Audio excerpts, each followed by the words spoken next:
You guys might remember this face from my live stream footage in Baltimore.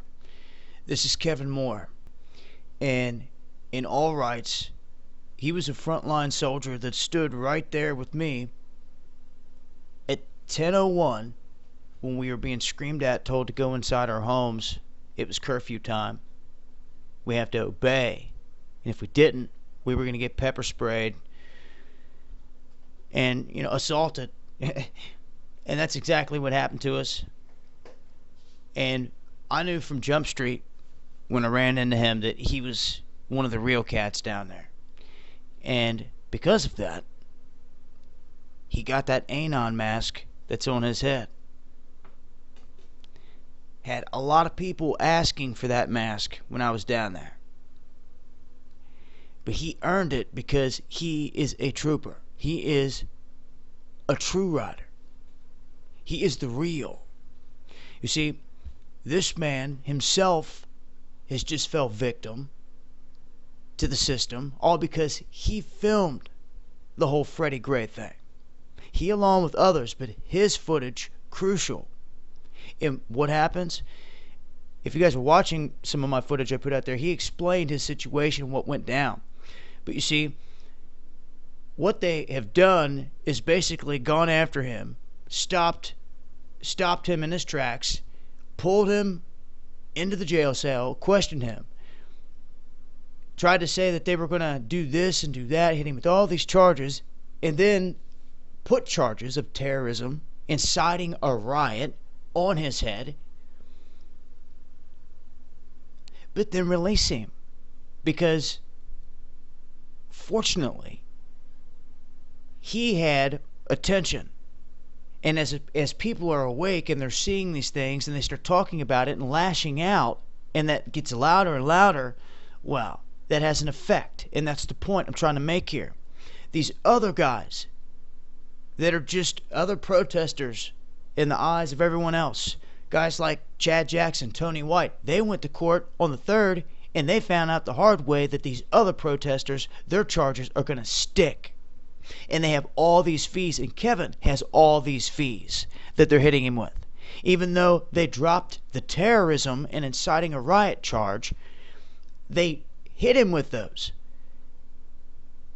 But because of all the attention and people are like, what proof do you got? What did he do?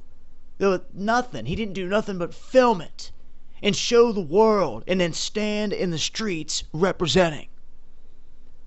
And he did just that. He didn't do like bitch-made Kwame Rose did and take his people into the shadows. Obey while this military buildup continues and while Obama launches orders to come after your right to even talk about guns or ammunition. I hope you people are awake.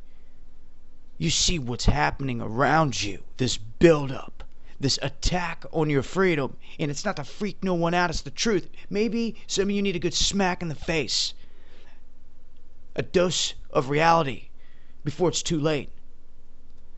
Because maybe one day you're going to see an innocent person out there and you're going to film it and you're going to be like, damn, what if that's your mom or your brother?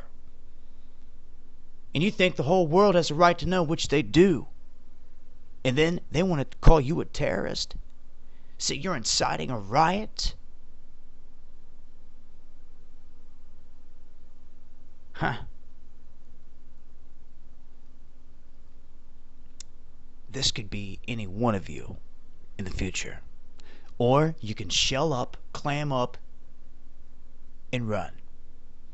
And for every one of you I catch out there doing that, I'm going to call you out.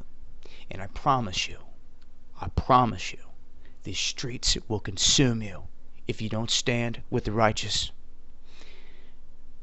It's now. I can't stress it enough. They are coming after us. This is my homie, a rider, a true thoroughbred in the streets right here you're looking at in Kevin Moore. Along with General James MacArthur. But there's some phonies and some clowns out here, like these D-Rays that was just on Hannity. D-Ray was, can you believe that? On Fox News, Hannity, and you know what he's talking about? Starting up this tax-exempt status. That should blow some of your minds. Why? Because he's backed by a billionaire and now they're wanting to be tax exempt. People better wake up quick. When I say Illuminati, it means to kill this beast. You either ride with us or you collide with us. And that's as simple as that. For me and my fellas, we go to war